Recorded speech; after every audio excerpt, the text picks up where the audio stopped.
Assalamualaikum warahmatullahi wabarakatuh. Innal hamdalillah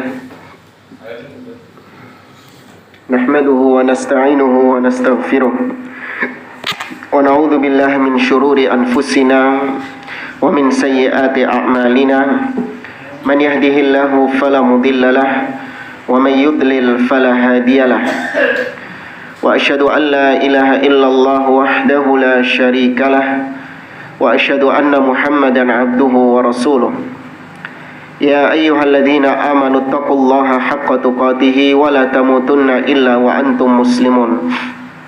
Ya ayyuhan nasu taqu rabbakumul ladzi khalaqakum min nafsin wahidah wa khalaqa minha zawjaha wa batha minhuma rijalan katsiran wa nisaa'a wattaqullaha alladzi tasaaluna bihi wal arham innallaha kana 'alaikum raqiba. Ya ayyuhalladzina amanu taqullaha wa qulu qawlan sadida yuslih lakum a'malakum wa yaghfir lakum dhunubakum wa may yuti'illaha wa rasulahu faqad faza fawzan 'azima. Amma ba'd. Fa inna asdaqal hadithi kitabullah wa khairal hadi hadi Muhammadin sallallahu alaihi wasallam wa syarrul umuri muhdatsatuha wa kullu muhdatsatin bid'ah wa kullu bid'atin dhalalah wa kullu dhalalatin finnar. Ma'asyiral muslimin, ikhwani fillah, rahimani wa rahimakumullah. Kita meneruskan kembali pembahasan tentang al-iman bil yaumil akhir. Iman terhadap hari akhir. Telah berlalu beberapa pembahasan seputar iman kepada hari akhir, seperti mengimani adanya fitnah kubur, pertanyaan malaikat mungkar dan nakir yang ada di alam barzakh. Itu Ahlus Sunnah menetapkannya. Demikian juga nikmat kubur dan azab kubur itu juga diimani oleh Ahlus Sunnah. Kemudian juga diantara iman kepada hari akhir yaitu mengimani adanya kebangkitan, bahwa ruh akan dikembalikan kepada jasad-jasadnya. Kemudian setelah itu mereka menghadap Allah Subhanahu wa ta'ala. Mereka dikumpulkan di padang mahsyar dalam kondisi telanjang, tidak mengenakan alas kaki dan belum dikhitan. Itu juga ditetapkan oleh Ahlus Sunnah dengan perkara-perkara yang meliputi mereka, seperti teriknya matahari di kala itu, karena matahari didekatkan dengan jarak 1 mil di atas kepala. Maka ada di antara mereka yang keringatnya sampai kedua mata kaki, ada yang keringatnya sampai ke paha, ada yang keringatnya sampai ke pinggang, dan ada yang keringatnya sampai menenggelamkannya. Ya, itu semua kita tetapkan berdasarkan dalil-dalil yang telah sahih dari Al-Quran ataupun Sunnah Nabi SAW. Baik, kemudian kita bahas pembahasan selanjutnya, yaitu kita ambil dari Syarah Al-Aqidatil Wasithiyah oleh Syekh Muhammad bin Shalih Al-Utsaimin. Beliau ketika membahas ucapan Syekhul Islam Ibnu Taimiyah, "Fatunsabul mawazin fatuzanu biha a'malul ibad." Di antara perkara hari akhir yang harus diimani adalah, yaitu kelak di hari kiamat Allah Azza wa Jalla akan menegakkan timbangan. Allah akan menegakkan timbangan yang dengan timbangan itu amal-amal hamba akan ditimbang. Baik, di sini disebutkan dalam bentuk jamak mawazin, artinya mizan-mizan. Yaitu bentuk jamak, timbangan-timbangan. Ini karena kita lihat dalil-dalil di dalam Al-Quran, Allah menyebutkannya dengan bentuk jamak, mawazin, bukan bentuk tunggal, mizan. Mizan itu satu timbangan, sedangkan mawazin itu lebih dari satu, artinya banyak. Seperti misalnya firman Allah di dalam surah Al-Anbiya ayat 47. Allah Azza wa Jalla mengatakan, "Wa nadha'ul mawazinal qista liyaumil qiyamah fala tudlamu nafsun syai'an wa in kana mithqala habbatin min khardalin ataina biha wa kafa bina hasibin. Kata Allah, dan kami akan letakkan al-mawazin dalam bentuk apa ini? Jamak. Kami akan letakkan timbangan-timbangan al-qisṭah yang adil pada hari kiamat. Maka manusia ketika itu tidak akan terdolimi sama sekali. Ya, maksudnya tidak terdolimi itu bahwa kalaupun memang ada amal kebaikan yang dikerjakan oleh seorang hamba, itu pasti akan diletakkan di timbangan tersebut. Dan kalaupun ada amal keburukan yang tidak dikerjakan oleh seorang hamba, mustahil Allah letakkan di situ.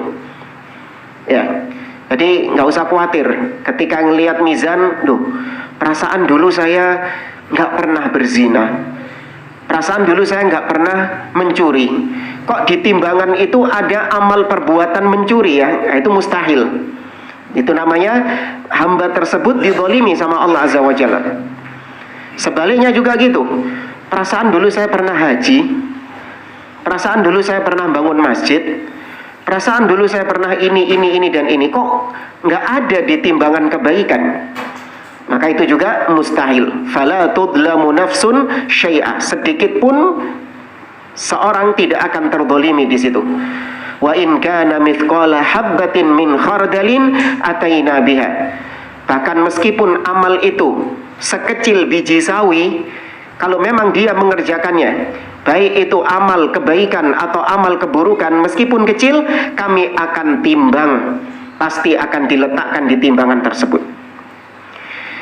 Dalam ayat yang lain di surat Al-A'raf ayat ke-8 dan ke-9 Allah mengatakan wal waznu yauma idzinil haq. Ya, timbangan pada hari kiamat itu adalah timbangan yang hak. Faman thaqulat mawazinuhu faulaika humul muflihun. Maka barang siapa yang berat timbangannya, maka dialah orang-orang yang beruntung. Wa man khaffat mawazinuhu faulaika alladzina khasiru anfusahum. Dan barang siapa yang ringan timbangannya, maka mereka itulah orang-orang yang merugi. Ya, mereka itulah orang-orang yang merugikan diri mereka sendiri. Baik, ini mizan disebutkan dalam bentuk mawazin, dalam bentuk jamak. Tapi kalau kita lihat di dalam hadis, ternyata disebutkan mizan tapi dalam bentuk tunggal, dalam bentuk satu saja. Seperti misalnya tentang keutamaan 2 kalimat tasbih. Kata Nabi SAW, ada 2 kalimat, kalimatani khafifatani fil lisan, thaqilatani fil mizan, habibatani ilar rahman. Ada 2 kalimat yang ringan di lisan, berat di timbangan, dan dicintai oleh Ar-Rahman. Kalimat apa itu? Subhanallahi wa bihamdihi subhanallahi al-azim. Ya, di situ disebutkan khafifatani thaqilatani fil mizan, berat di timbangan. Disebutkan timbangannya dalam bentuk apa? Mufrad, dalam bentuk tunggal. Ya, ini gimana cara menggabungkannya? Mizan itu ada satu atau ada banyak? Apa jawabannya ya? Ada banyak ya? Kenapa kok banyak? Karena orangnya banyak. Sahih, itu salah satu jawaban. Ya, sebagian ulama yang menetapkan bahwa mizan itu banyak karena dalil mengatakan mawazin dalam bentuk jamak plus yang ditimbang itu orangnya banyak. Ya. Tapi wallahu a'lam, kata para ulama yang sahih bahwasanya mizan itu satu. Ya, mizan itu cuma satu saja. Kenapa disebutkan dalam bentuk jamak? Ya tadi jawabannya. Disebutkan dalam bentuk jamak itu karena yang ditimbang banyak. Ya, yang ditimbang itu banyak. Tapi mizannya itu cuma satu saja. Ya, ini wallahu a'lam, para ulama memandang hal tersebut sebagai yang lebih rajih, yang lebih kuat. Ya, maka mizan itu hanya satu, di Al-Quran disebutkan mawazin dalam bentuk jamak, bukan berarti bendanya, timbangannya itu banyak, bukan. Tapi karena yang ditimbang itu banyak. Ya, bi'tibaril mauzun, kata para ulama, dilihat dari sisi yang ditimbang. Bingung coba? Hah? Yang belakang gimana? Hah? Baik, saya ringkas ya. Di Al-Quran disebutkan mizan dalam ungkapan banyak, mawazin, timbangan-timbangan. Itu tidak menunjukkan bahwa timbangannya banyak, tapi disebutkan dalam bentuk jamak, mawazin, itu dilihat dari yang ditimbang, objek yang ditimbang itu banyak. Karena manusianya apa? Banyak. Karena banyaknya yang ditimbang itu, maka diungkapkan dalam bahasa Arab dengan mawazin, timbangan-timbangan. Ya, diungkapkan dalam bentuk banyak. Baik, tapi mizan itu berapa yang sahih? 1. Ya, tapi ini sekali lagi khilaf dalam masalah cabang akidah. Memang ada khilaf. Sebagian ulama mengatakan timbangannya banyak. Sebagian lagi, bahkan ini yang lebih jumhur, mengatakan timbangan 1. Yang banyak itu yang ditimbang. Ya, wallahu a'lam. Kemudian permasalahan berikutnya, apakah masing-masing umat itu punya timbangan? Artinya umat Nabi Muhammad SAW ada timbangannya sendiri. Umat Nabi Musa ada timbangannya sendiri. Umat Nabi Nuh ada timbangannya sendiri. Atau timbangan 1 tapi untuk semua umat? 1 untuk semua umat. Ya. Kata beliau, karena tidak adanya dalil yang menegaskan tentang hal itu, maka tawakuf. Apa itu tawakuf? Berhenti sudah. Karena ini perkara gaib. Iya, perkara gaib. Perkara gaib itu kaidahnya, kalau ada dalil baru wani ngomong, tapi ketika tidak ada dalil jangan ngomong.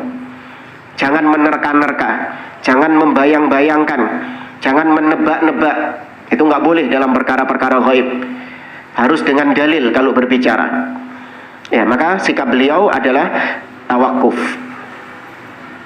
Baik. Kemudian mizan, timbangan itu, apakah timbangannya itu secara hakiki atau maknawi? Maksudnya hakiki itu adalah memang ada bendanya. Ya, dengan 2 daun timbangan dan 1 tiang penyangganya.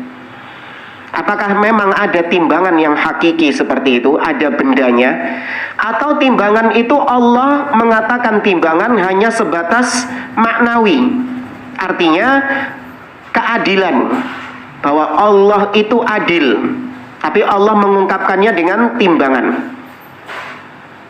Yang benar yang mana? Timbangan itu benar-benar hakiki atau maknawi? Hakiki. Ini yang menjadi perbedaan ahlus sunnah dengan ahlil bid'ah. Siapa ahlil bid'ah yang tidak mau menetapkan timbangan itu hakiki? Mu'tazilah, iya. Orang-orang Mu'tazilah mereka mengatakan bahwa timbangan itu maknawi. Timbangan itu artinya Allah itu adil. Adapun kalau timbangan bendanya, Allah nggak butuh dengan itu. Ya, karena Allah itu tahu mana amalannya yang berat, siapa amalan kebaikannya yang berat, dan siapa amalan kebaikannya yang ringan. Allah tahu nggak? Allah tahu. Maka ngapain pakai timbangan-timbangan segala? Ya, Allah nggak butuh dengan timbangan. Allah maha tahu amal-amal hamba. Dilihat dari sekilas, iya juga ya. Allah maha tahu. Ngapain pakai timbangan-timbangan segala? Kalau Allah pakai timbangan, berarti menunjukkan Allah itu butuh terhadap makhluk, butuh terhadap timbangan. Yang artinya kalau nggak pakai ditimbang, Allah nggak tahu. Maka dijawab oleh ahlu sunnah, iya benar, Allah itu maha tahu meskipun nggak pakai timbangan. Allah itu maha mengetahui. Tapi perlu diketahui bahwa timbangan itu fungsinya adalah untuk menegakkan hujjah kepada si hamba itu. Bahwasanya hamba itu memang benar-benar layak untuk masuk surga atau memang benar-benar layak untuk masuk neraka. Ya, dengan timbangan itu terbukti. Kalau nggak pakai ditimbang, langsung tahu-tahu masuk surga atau masuk neraka, maka itu Allah nggak fair. Allah nggak adil namanya kalau seperti itu. Iya, tidak transparan bahasa kita sekarang. Iya, nggak transparan. Contoh misalnya kalau ujian sekolah ya, kalau di sekolah itu seorang guru mengajar di sekolah, seorang guru ini tahu mana murid-murid yang rajin dan mana murid-murid yang malas, gurunya itu tahu. Tanpa ada ujian sekalipun, sebenarnya guru itu bisa menentukan siapa yang lulus, siapa yang naik kelas dan siapa yang nggak naik kelas. Guru itu tahu. Ya, kalau sekarang ada seorang murid yang suka bolos, kalau pelajaran misalnya sering ngobrol sendiri, tidur, main HP misalnya, nggak merhatikan gurunya.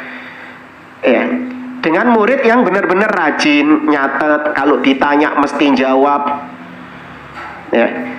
Maka ketika akhir semester, guru itu sebenarnya nggak perlu mengadakan ujian itu, langsung tahu fulan naik kelas, fulan naik kelas, fulan naik kelas, fulan nggak naik kelas, fulan nggak naik kelas, guru tahu. Tapi kenapa kok ada namanya ujian? Hah? Kenapa kok perlu diadakan ujian? Untuk hujjah, untuk membuktikan, nih loh, kau itu memang benar-benar layak untuk naik kelas. Dan kau benar-benar layak, memang pantas kau tidak naik kelas. Ya, bukan dari sisi gurunya, tapi dari sisi muridnya. Demikian juga timbangan, Allah Maha tahu mana orang-orang yang berat timbangannya dan mana orang-orang yang lemah timbangannya. Namun untuk membuktikan kepada mereka bahwasanya memang dia ini layak masuk surga dan memang dia itu layak masuk neraka. Baik, maka berarti timbangan itu hakiki, bukan maknawi. Kemudian juga kenapa timbangan itu hakiki? Alasannya karena Allah menyebutkan dengan kata-kata mawazin, menyebutkan dengan kata-kata timbangan. Nah, kaidahnya Al-Quran itu kalau dibaca, maka yang terpahami, yang dipahami dari kalimat tersebut, maka itu harus dibawa kepada makna yang hakiki. Ya, orang-orang Arab ketika membaca Al-Quran dan mereka membaca kata-kata mawazin atau mizan, maka otomatis yang terbetik dalam mereka itu hakiki atau maknawi? Hakiki. Dan itu kaidah secara umum, suatu ucapan harus dibawa ke maknanya secara hakiki. Ucapan siapapun, apalagi ucapan Allah Subhanahu wa Ta'ala. Ya, ucapan siapapun secara asal harus dibawa kepada makna yang hakiki. Jangan dibawa kepada makna yang kiasan, jangan. Baru dibawa ke makna kiasan apabila memenuhi syarat. Itu baru boleh dibawa ke makna kiasan. Apa syaratnya? Ada 4 syarat. Yang pertama, al-wad'ul awal, al-wad'ul tsani, al-qarinah, dan yang keempat al-mani'. Suatu kata boleh dibawa ke makna kiasan apabila yang pertama dan yang kedua, yaitu adanya nggak ada papan tulis ya, dan nggak bawa proyektor itu. Tapi langsung contoh saja daripada bulat. Ada sebuah ungkapan, saya mengatakan kepada Anda, Ra'aitul asada ala farasihi hamilan sayfahu. Aku melihat seekor singa sedang menunggangi kuda seraya menghunuskan pedangnya. Ya, perhatikan kalimat saya. Aku melihat seekor singa menunggangi kuda dan menghunuskan pedangnya. Secara asal ucapan itu dibawa ke makna yang apa? Hakiki dulu. Secara asal harus hakiki dulu. Tapi setelah dilihat secara hakikinya, itu ada yang menghalangi.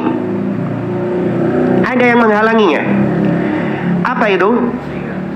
Iya, seekor singa naik kuda menghunuskan pedang. Nah, ini suatu hal yang nggak masuk akal. Nggak bisa dipahami. Artinya kalau dipahami secara hakiki, maka kalimatnya jadi konyol. Maka kalau demikian baru dibawa ke makna yang maknawi, yang kiasan. Apa yang ingin dikiaskan? Yang pertama asad, yaitu singa. Kemudian yang kedua yang ingin dikiaskan itu singa dengan apa? Singa itu ingin diibaratkan apa sih? Apa yang diibaratkan dengan singa itu? Sosok pemberani. Ya, seorang prajurit yang pemberani. Ini syarat yang pertama, singanya. Syarat yang kedua, sosok pemberani tadi, yaitu satria itu. Yang ketiga, ada hubungan nggak antara yang pertama dan yang kedua? Singa sama satria pemberani ada hubungannya? Ada, dari sisi keberaniannya. Syuja'ah, dari sisi keberaniannya. Iya. Kemudian yang keempat, yaitu ada yang menghalangi enggak kalau kalimatnya itu dibawa kepada makna hakiki? Ada yang menghalangi, jadi konyol. Seekor singa naik kuda menghunuskan pedang. Maka kalau memenuhi syarat seperti ini baru dibawa ke makna yang kiasan. Oh, maksudnya itu adalah seorang kesatria yang sedang menunggangi kuda dan menghunuskan pedangnya. Satria itu disebut dengan asad, dengan singa, karena dia ada kemiripan dengan singa dari sisi apanya? Keberaniannya. Nah, ini boleh. Nah, kalau orang-orang sekarang dikiaskan, mizan itu dikiaskan dengan keadilan, timbangan dikiaskan dengan keadilan, itu sudah nggak memenuhi syarat. Mizan dikiaskan dengan keadilan. Ada sisi kesamaan, iya. Mizan sama keadilan ini ada hubungannya, yaitu sama-sama melambangkan adil. Iya, sama-sama melambangkan adil. Nah, yang keempat, emang masalah kalau kita pahami ayat-ayat tentang mizan sesuai dohirnya? Masalah nggak? Nggak masalah. Nggak ada yang aneh. Kalau Allah menegakkan timbangan di hari kiamat, apa yang aneh? Nggak ada yang aneh. Otak mereka saja yang aneh. Maka kalau tidak ada yang aneh dan tidak ada yang mencegah, maka pahami secara asal suatu kalimat dipahami dengan makna hakikinya, makna zahirnya. Tidak dibawa ke makna kiasan. Dan ini terapkan pada semua firman Allah Subhanahu wa taala. Allah istawa 'alal arsy. Emang aneh kalau Allah itu berada di atas arsy? Nggak aneh. Otak mereka saja yang aneh. Allah punya tangan. Bal yadahu mabsutatan. Kedua tangan Allah terbentang. Emang hal yang aib? Emang hal yang cacat kalau Allah punya kedua tangan? Tidak. Ya. Maka kalam pembicaraan itu secara asal harus dibawa ke makna yang hakiki. Baru kemudian dibawa ke makna kiasan kalau memenuhi syarat. Ya. Maka berarti mizan itu hakiki, bukan maknawi. Baik. Kemudian diantara bantahan juga kepada orang-orang Mu'tazilah yang mereka mengingkari adanya mizan dan mereka mentahrif mizan dengan al-adil. Adil, mizan itu artinya adil. Maka dijawab, kenapa Allah kok tidak mengatakan adil saja? Iya. Kenapa Allah tidak mengatakan adil? Karena di dalam ayat yang lain Allah mengungkapkannya dengan adil. Innallaha ya'murukum bil adli wal ihsan. Sesungguhnya Allah memerintahkan kalian untuk adil. Loh, kenapa enggak innallaha ya'murukum bil mizan? Karena Allah memerintahkan kalian untuk mizan, untuk timbangan. Katanya adil itu, timbangan itu artinya apa? Adil. Kenapa enggak diungkapkan dengan mizan? Kalau memang adil itu maknanya mizan. Ya, ini juga bantahan buat mereka. Kemudian permasalahan berikutnya, timbangan itu disepakati daunnya 2. Daun apa bahasa lainnya? Daun pikirnya godong. Daun timbangannya 2. Wadah timbangannya 2. Ya, kan ada timbangan yang cuma 1 tok ya. Ya, cuma 1 saja. Ini enggak 2. Daun timbangannya ada 2. Baik. Yang ditimbang apa dan apa? Amal kebaikan dan keburukan. Pertanyaannya, yang berat itu yang kebaikan atau keburukan? Artinya, yang berat itu kebaikan atau keburukan? Kalau seorang yang amal kebaikannya itu lebih banyak daripada keburukannya, maka yang ke bawah itu yang mana? Yang baik itu ke bawah, yang keburukan ke atas. Bukan sebaliknya. Kalau keburukannya banyak, berarti keburukannya yang berat, kebaikannya yang ringan gitu. Iya. Kita bicara satu kasus saja. Mungkin antum bingung. Kita bicara satu kasus saja. Ada orang yang amal kebaikannya lebih banyak daripada amal keburukannya. Ya, kebaikannya lebih banyak dari keburukannya. Kalau ditimbang, maka kebaikannya itu ke atas atau ke bawah? Ke bawah. Berarti keburukannya yang ke atas. Baik. Ya, ini yang benar. Ya, kebaikan itu yang berat, sedangkan keburukan itu yang di atas. Ya, di antara dalilnya adalah hadis bitokoh. Nanti akan kita bawakan hadis bitokoh, yaitu seorang yang punya 99 catatan keburukan. 1 lembarnya itu sepanjang sejauh mata memandang. Isinya catatan dosa semuanya. Ya, bon-bonan dosa. Catatan dosa semuanya. Ketika diletakkan di 1 daun timbangan, dan di daun timbangan yang 1 diletakkan apa? Secari kertas dengan tulisan La ilaha illallah. Maka kata Nabi SAW, Fatoshat la ilaha illallah. Maka ketika itu melesat, ya, melejit. La ilaha illallah itu berat, sedangkan 99 timbangan itu yang naik ke atas. Ya, bahkan disebutkan dengan toshat, itu artinya mencetat.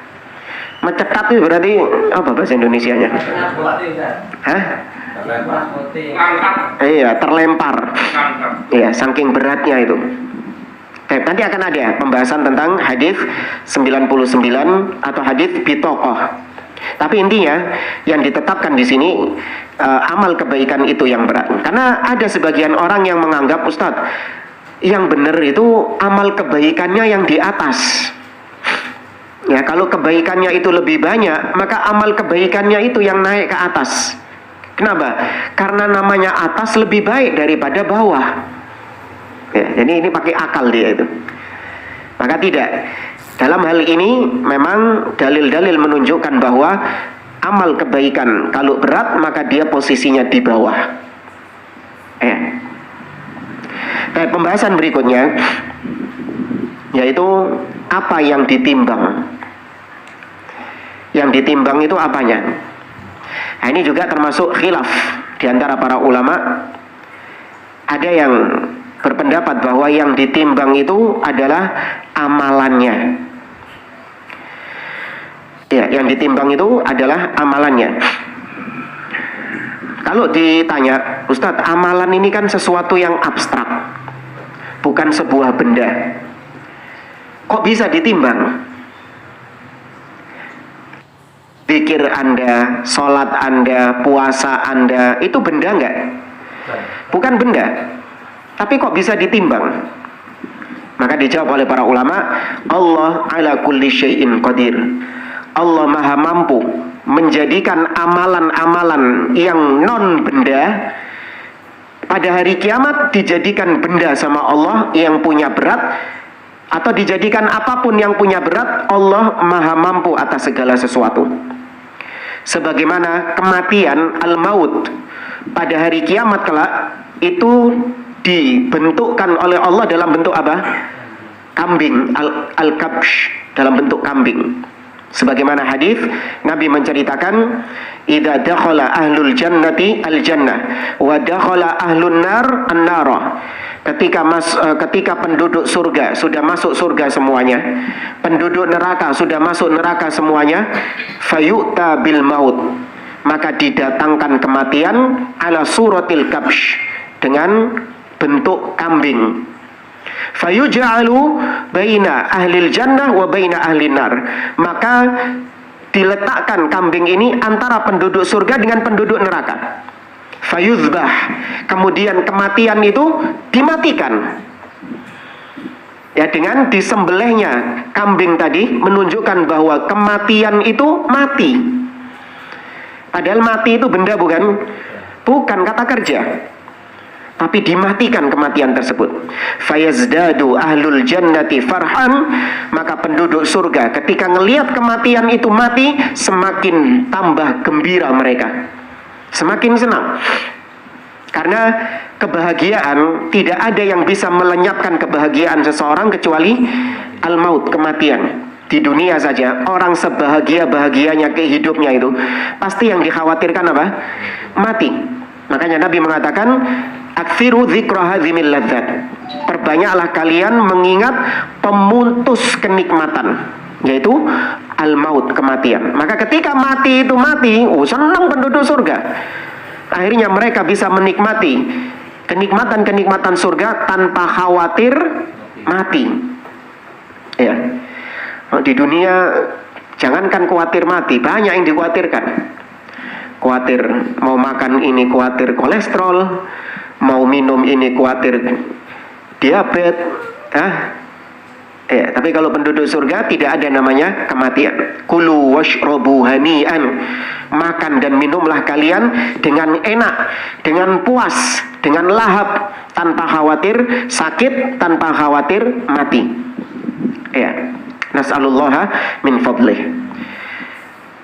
Kemudian wayazdadu ahlun nari huznan, kebalikannya penduduk neraka, mereka semakin sedih ketika kematian itu mati, karena mereka berharap mati.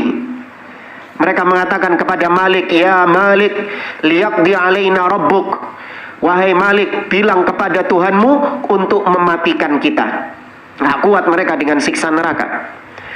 Maka ketika ngelihat kematian itu mati, berarti mengharuskan mereka kekal di neraka selama-lamanya dengan siksa yang tersebut.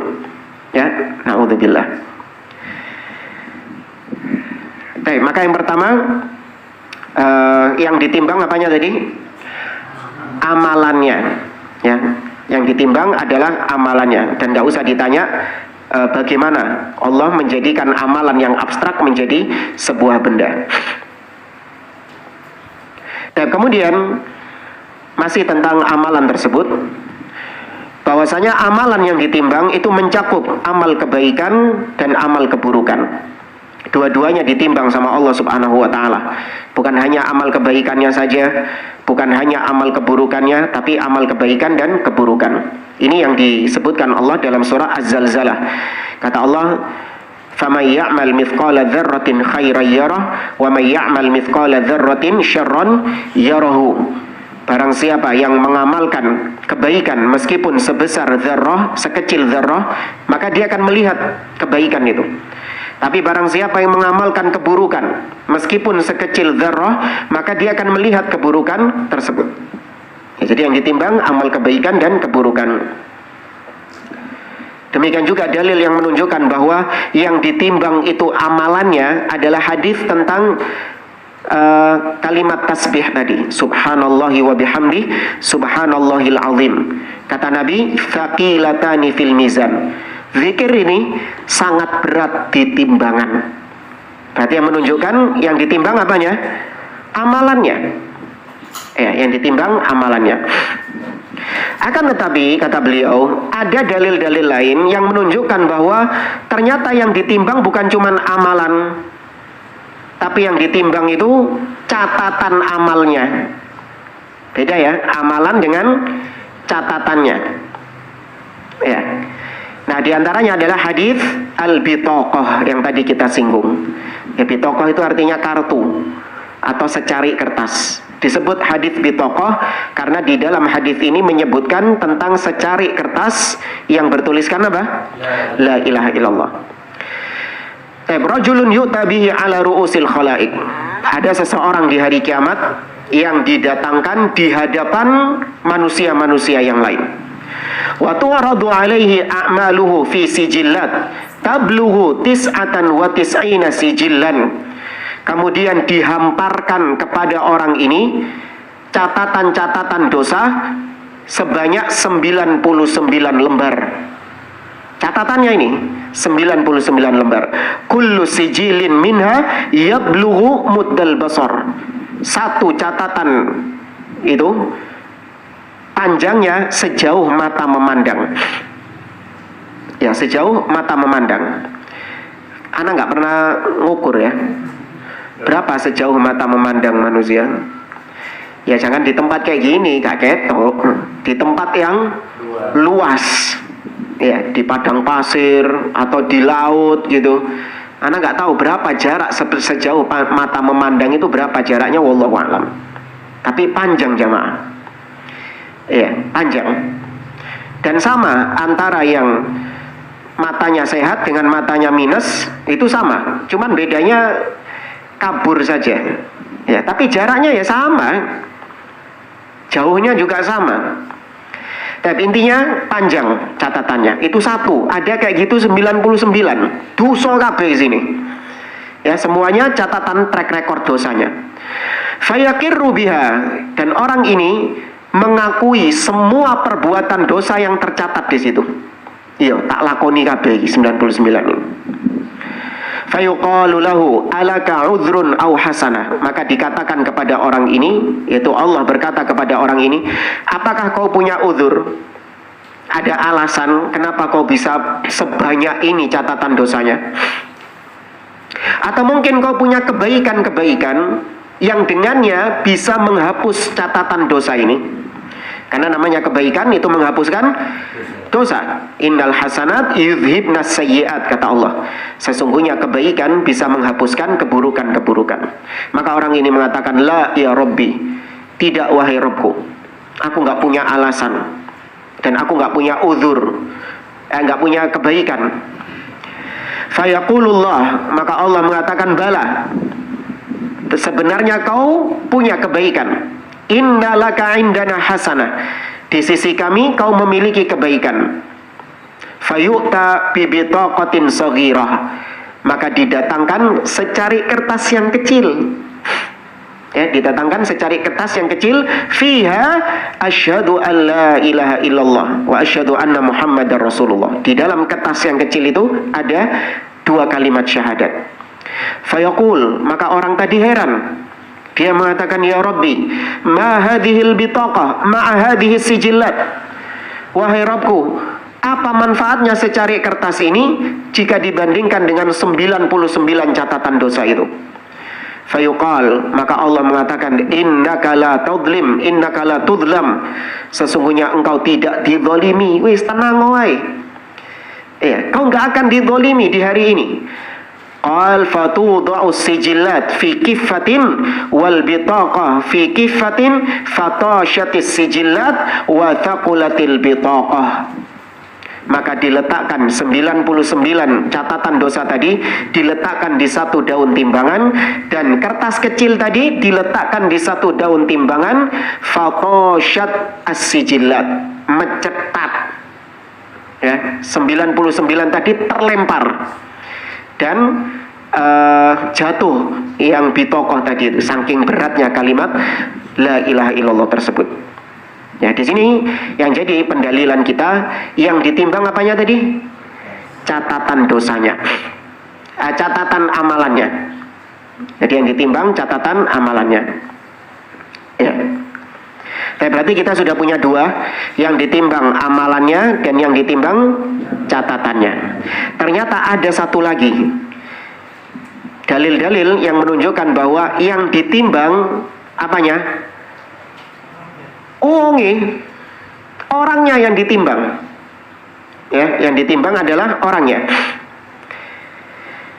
Di antara yang menunjukkan dalil yang menunjukkan hal tersebut yaitu kisah para sahabat yang menertawakan betisnya siapa?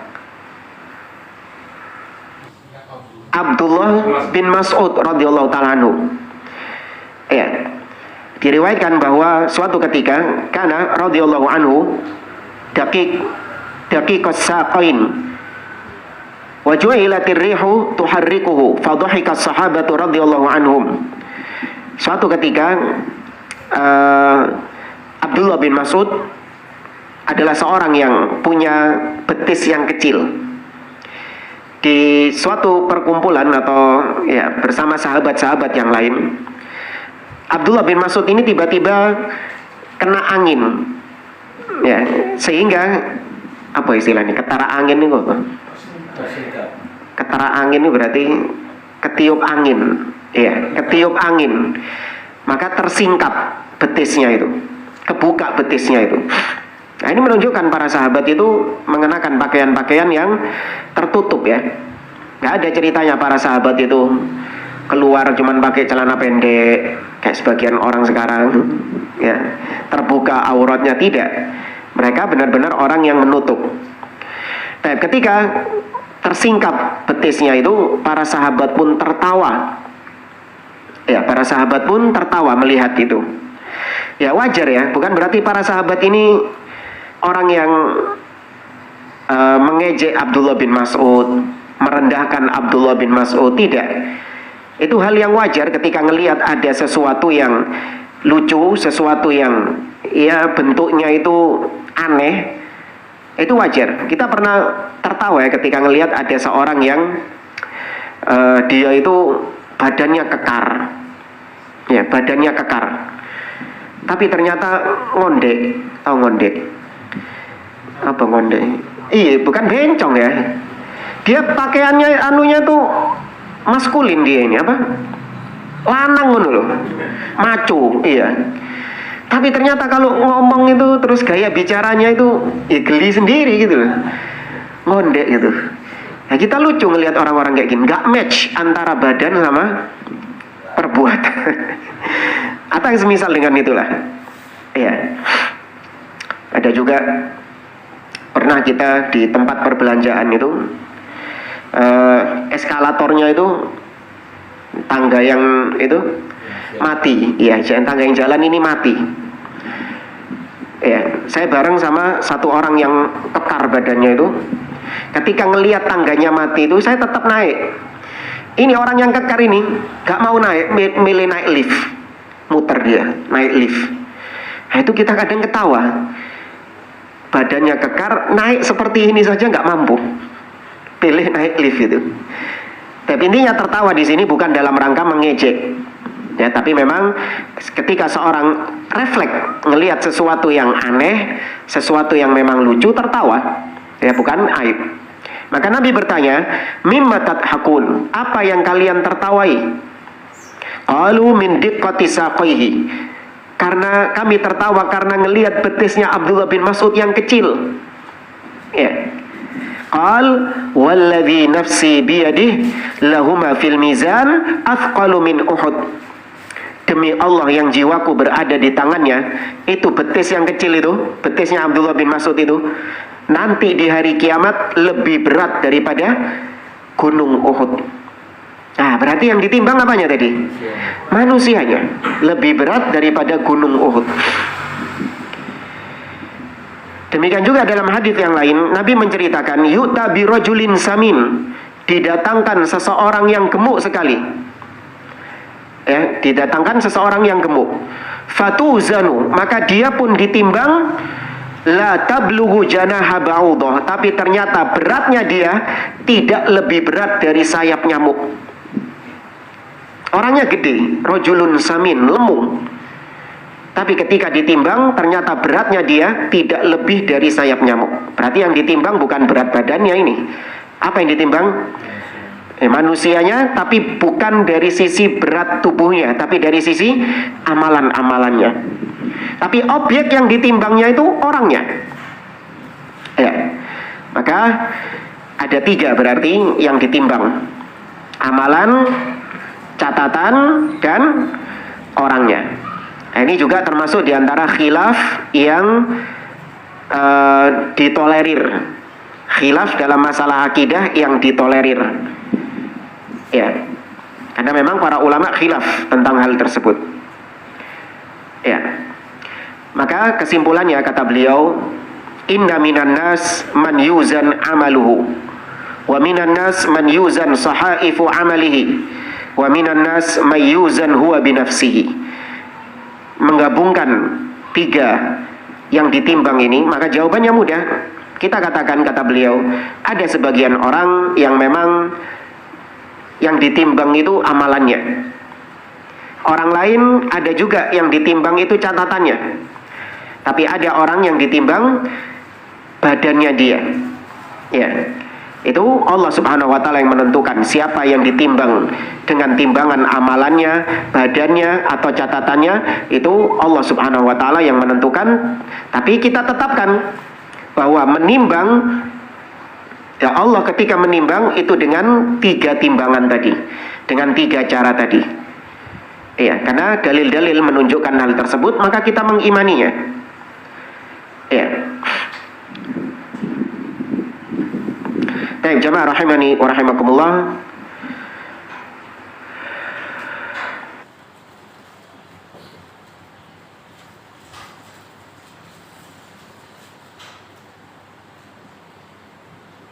Kemudian di sini beliau membawakan dalil-dalil tentang mizan. Ya, anak kira banyak dalil-dalil tentang mizan dalam surat Al-Qari'ah. Faman faqulat mawazinuhu fahuwa fi 'ishatir radiyah wa man khaffat mawazinuhu fa ummuhu hawiyah wa ma adraka ma hiya. Kemudian juga ada di dalam surah Al-Mu'minun ayat 103, wa man khaffat mawazinuhu fa ulaika alladziina khasiru anfusahum fi jahannam khalidun. Barang siapa yang ringan timbangannya, maka merekalah orang-orang yang merugikan diri mereka sendiri. Mereka kelak di neraka jahanam, kekal di sana selama-lamanya. Baik. Kemudian ada khilaf di antara para ulama, yaitu apakah orang-orang kafir juga ditimbang? Ya, apakah orang-orang kafir itu juga ditimbang? Baik. Ada khilaf di antara para ulama, namun yang benar orang-orang kafir mereka juga ditimbang pada hari kiamat. Meskipun timbangannya itu tidak berefek kepada mereka, tidak bermanfaat bagi mereka, karena kebaikan-kebaikan orang kafir itu hangus, tidak ada nilainya di sisi Allah Subhanahu wa taala. Ada orang kafir bangun masjid, ada orang kafir ya sedekah, ya ada orang kafir sholat, zikir dan lain sebagainya. Ada itu kan pahalanya enggak? Tidak.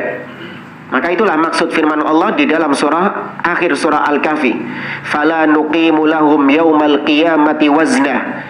Maka kami tidak akan menegakkan timbangan mereka pada hari kiamat. Artinya kami tidak akan menghitung amal-amal kebaikan mereka, tetap ditimbang, tapi tidak dihitung sebagai sebuah kebaikan. Ya. Maka orang-orang kafir mereka juga ditimbang pada hari kiamat. Dan sekali lagi ini khilaf ya di antara para ulama. Kalau ada yang berpendapat orang kafir tidak ditimbang, maka iya, itu juga benar. Ya, karena ini khilaf yang ditolerir. Khilaf dalam masalah cabang akidah, itu khilaf yang biasa. Tapi khilaf yang menjadi usul akidah dalam masalah timbangan ini apa? Yang gak boleh khilaf, yang disepakati tadi, yaitu antara ahlu sunnah dengan ahlul bidah. Ahlu sunnah menetapkan mizan itu bentuknya apa? Hakiki. Sedangkan ahlul bidah mengatakan mizan itu maknawi. Nah, ini khilaf yang gak boleh ditolerir. Tapi kalau khilaf yang tadi kita sebutkan, yang ditimbang apanya? Amalannya, catatannya, atau orangnya, apakah orang kafir ditimbang atau tidak? Ini khilaf yang furu', cabang. Adapun yang menyelisihi tidak dikatakan keluar dari ahlus sunnah menjadi ahlul bidah. Ya. Maka tidak semua khilaf dalam masalah akidah itu langsung dihukumi keluar dari Ahlus Sunnah, enggak.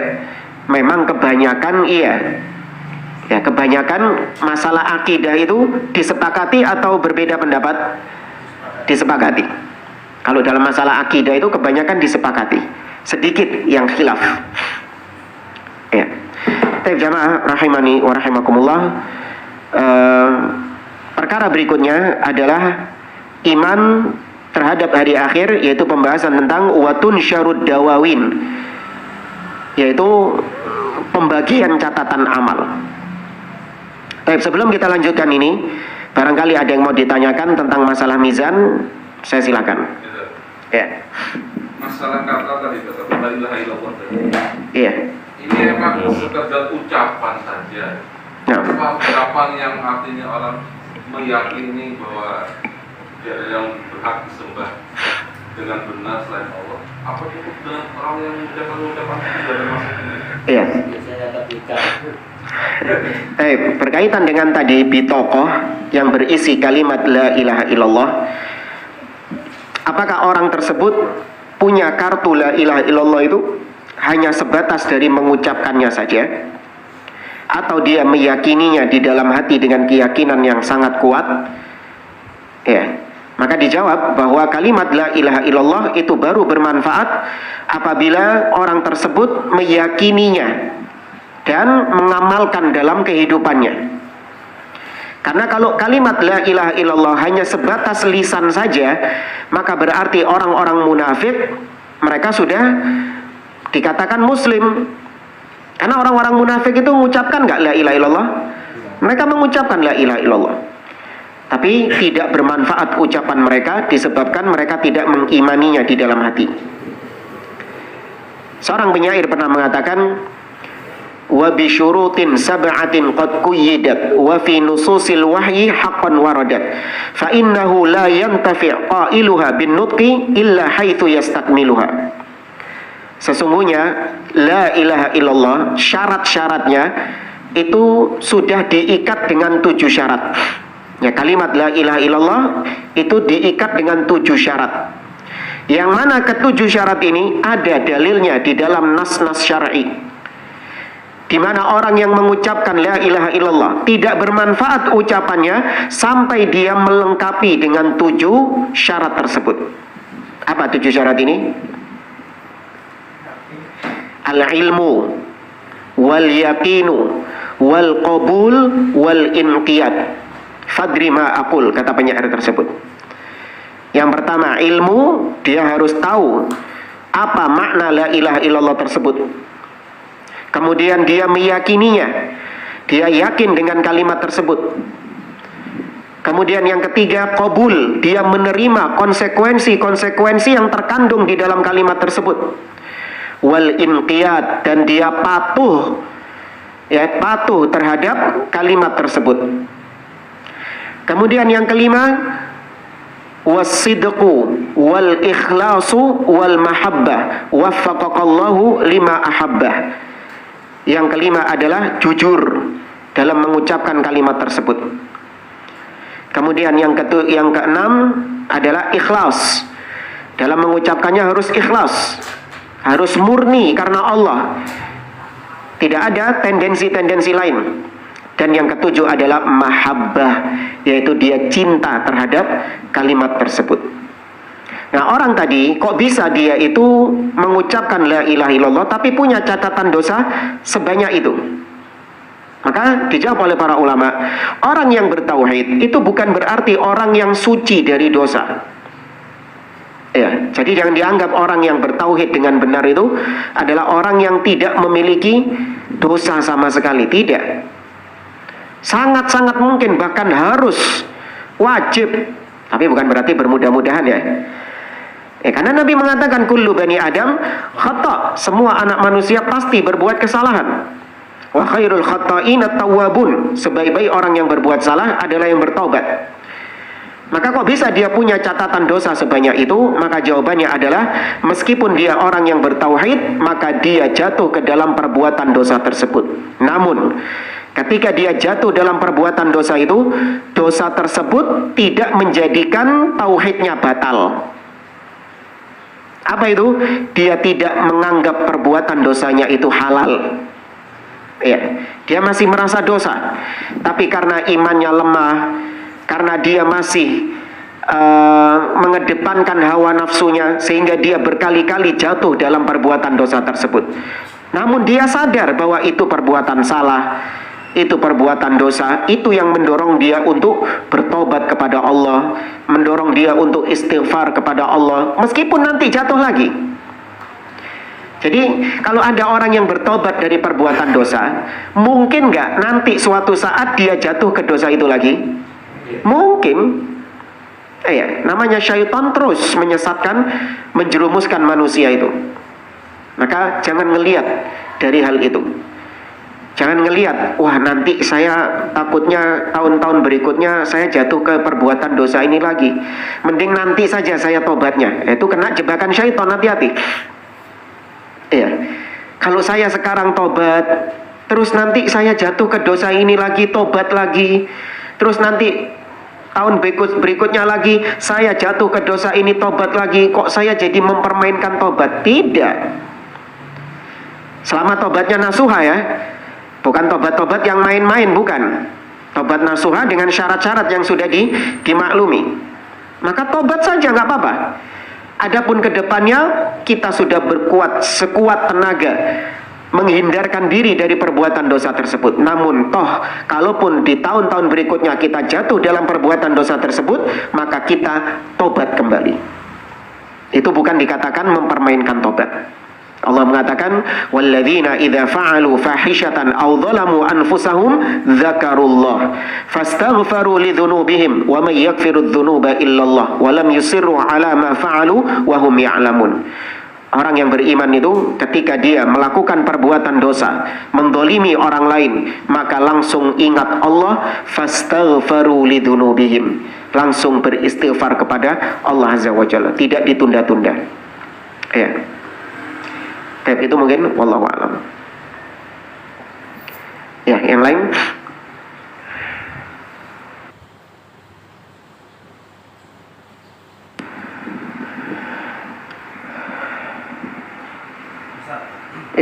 Di pokok itu catatan terakhir yang dikeluarkan apakah putus dari seorang hamba, bedanya apa dengan orang yang terakhir keluar dari neraka? Orang yang terakhir keluar dari neraka disebutkan oleh Nabi SAW, fayudkhalu fi nahril hayah. Dia keluar dari neraka dalam keadaan gosong, bahasa kita dalam keadaan gosong, penuh dengan siksa. Kemudian dia dimasukkan ke dalam nahrul hayah, sungai kehidupan. Fayanbutu, dan dia pun tumbuh. Dari sungai kehidupan itu dia tumbuh seperti tumbuhnya tumbuh-tumbuhan. Maka kemudian dia dimasukkan ke dalam surga. Nah, ini bukan berarti orang yang bitokoh itu, nggak ada korelasinya itu. Ini kasus sendiri, sedangkan yang terakhir masuk surga itu kasus tersendiri. Tidak ada ulama yang mengkorelasikan bahwa yang dimaksud orang terakhir masuk surga itu adalah orang ini, yang bitokoh itu. Itu saya nggak pernah dengar ada ulama yang mengait-ngaitkan hal tersebut. Ini dua kasus yang berbeda. Wallahu a'lam.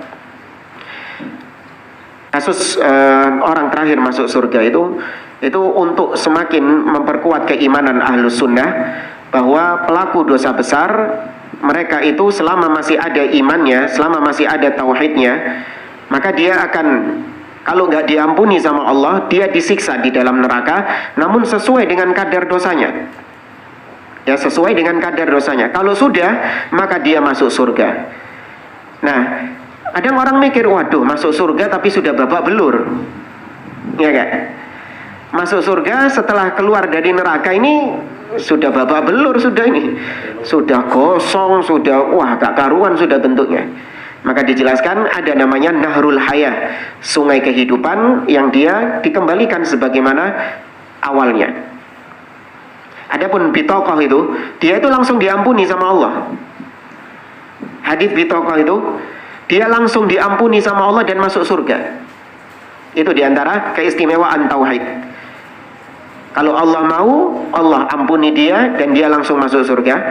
Tapi kalau Allah mau, maka Allah tidak mengampuni dia dan dia masuk dulu ke dalam neraka. Tapi tidak selamanya, tidak kekal. Ya, wallahu a'lam. Timbangan yang sama, Pak Ustaz. Misalnya. Balance. Ini kemana arahnya? Iya. Ya, timbangan yang sama itu disebutkan oleh para ulama masuk di antara golongan al-a'raf. Ya, orang-orang yang pertengahan. Ya, mereka ini pada akhirnya masuk ke dalam surga. Orang-orang yang timbangannya sama masuk golongan al-a'raf, mereka ini sama nanti kelak gabung dengan para penghuni surga. Digolongkan ke penghuni surga karena Allah kalau ketika menimbang kebaikan itu dilipat gandakan sama Allah Azza wa Jalla. Berbeda dengan keburukan. Kalau keburukan satu ya dihitung satu. Paham ya? Itu bedanya. Ini kemurahan Allah, kebaikan Allah Subhanahu wa taala. Kalau satu ditulis ditimbang satu. Tapi kalau kebaikan kata Nabi SAW, al-hasanah bi asyri amsalihha ila 700 dhi'fin ila ad'afin katsirah. Satu kebaikan bisa dilipat gandakan menjadi 10 kali lipat atau menjadi 700 dhi'fin 700 kali lipat atau menjadi ad'afan katsirah, lipatan-lipatan yang banyak terserah Allah Subhanahu wa taala. Ya. Maka meskipun secara asal timbangannya balance sama, tapi nanti Allah Azza wa Jalla akan membuat timbangan kebaikannya ini menjadi lebih berat. Ya, wallahu a'lam. Ini masalah siksa kubur tadi ya. Iya. Ini pernah dengar ya? Terus sampai ditegakkannya kiamat. Iya. Ini Pak, Ustaz, kaitannya dengan ayat yang saya pernah tahu itu pada saat orang penghuni alam kubur pada waktu di trompet itu berkata orang ahli kubur itu siapa yang membohongkan aku, kaget gitu. Itu berarti kalau dia kaget itu kan berarti lagi asik kan, berarti nggak merasa disiksa gitu. Apa begitu pemahamannya ya? Enggak, itu ada ya ayatnya itu. Iya, man yuhyil 'idhama wa hiya ramim. Siapa yang bisa membangkitkan tulang belulang sedangkan dia dalam keadaan sudah menjadi hancur, sudah menjadi debu. Itu bukan berarti kaget. Itu ayatnya. Yang pada saat di trompet semua orang kan dikagetkan dengan tiupan trompet itu. Oh, tiupan trompet. Nah, di saat dia fa fazi'a man fis samawati wa man fil ardh. Itu kan gitu loh. Iya. Kaget gitu dibangunkan. Iya. Itu gimana? Ya wallahu a'lam, bukan berarti terus kemudian orang itu disiksa, bukan berarti orang itu kaget karena nggak disiksa. Memang para ulama khilaf apakah siksaan di alam kubur itu terus menerus tanpa henti atau ada jedanya. Paham ya? Jadi ada yang disiksa secara terus menerus tanpa henti, tapi ada juga yang siksanya itu disiksa sesekali saja, tidak secara terus menerus. Ya seperti ini bahkan yang malaikat memukul palunya itu iya. Sampai hancur itu sekali gitu, itu akan berbulak-balik gitu. Iya, ini bedanya antara orang kafir dengan pelaku maksiat. Ya, kalau pelaku maksiat itu disiksa oleh Allah, namun siksaannya itu tidak secara terus-menerus. Sesekali dia disiksa, sesekali dia disiksa. Berbeda dengan orang kafir, Allah katakan seperti Fir'aun, "An-naru yu'raduna 'alaiha ghuduwan wa 'ashiyya." Neraka itu terus ditampakkan kepada Fir'aun pagi dan petang, berarti tanpa henti. Mereka mendapatkan siksa tersebut. Adapun orang-orang usatul mukminin, ahli maksiat dari kalangan orang-orang beriman, mereka juga mendapatkan siksa kubur, namun tidak seberat mereka, seberat orang-orang kafir. Di antaranya tadi, yaitu siksanya itu tidak kontinu terus-menerus tanpa henti. Ya. Mendengar ini, orang yang disiksa, orang yang berdosa, itu berdoa kepada Allah, tunda ya Allah, kiamat gitu kan. Yeah. Sedangkan orang yang mendapatkan nikmat, dia segerakan ya Allah. Segera Iya, di akhir surah Al-Munafiqun, ya di akhir surah Al-Munafiqun Allah menceritakan tentang orang-orang yang minta supaya ditunda. Ya, minta supaya ditunda kematiannya. Kata mereka ya di ya wala yu'akhirullahu nafsan idza jaa ajaluha. Wallahu khabirun bima ta'malun. Apa itu?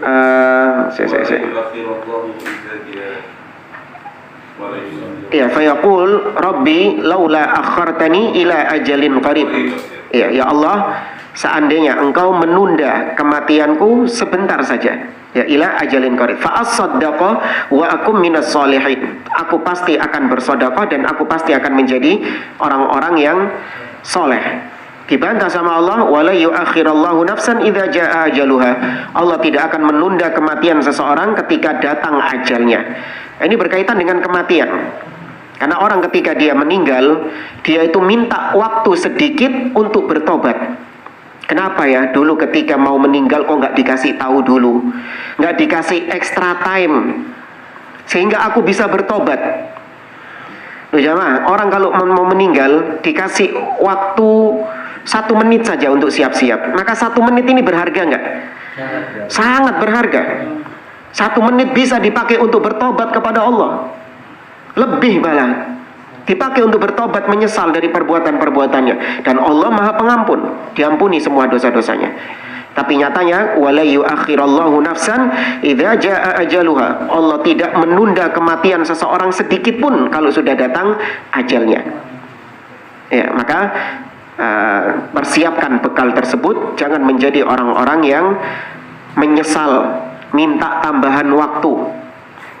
Ya, adapun orang beriman mereka sudah memiliki bekal tersebut. Ya, wallahu a'lam. Ya, sama seperti kalau Anda sekarang antara yang bawa fulus sama yang nggak bawa fulus. Kalau yang bawa fulus mau saya ajak kemanapun siap dia. Ya, yang bawa fulus ini saya ajak, tak ajak umroh sekarang, tapi tak bayari tiket tok, misalnya tak bayari tiket tok, tutuku numbu, sampean nginep di hotel mana, sampean tidur di mana, makan apa nggak tahu. Saya cuman biayai apanya tok, tiket budal tok, transportnya tok. Yang bawa fulus, ayo wis budal, mau ya? Tapi yang nggak bawa fulus, si Ustadz Tenono, si Ustadz tak boleh disik jupuk ATM, atau saya pulang dulu mau pinjem uang ke siapa gitu. Saya pingin itu ikut umroh itu. Ya, maka nggak bisa sudah. Yang lain cukup? Cukup ya. Saya tutup perjumpaan ini. Insyaallah pada pertemuan berikutnya kita akan membahas tentang ad-dawawin atau pembagian catatan amal. Ada yang menerima dengan tangan kanan, ada yang menerima dengan tangan kiri, dan ada yang menerima dari belakang punggungnya. Hadza wallahu a'lam. Subhanakallahumma wa bihamdik asyhadu an la ilaha illa anta astaghfiruka wa atubu ilaik. Wa akhiru da'wana anil hamdulillahi rabbil alamin. Wassalamu alaikum warahmatullahi wabarakatuh.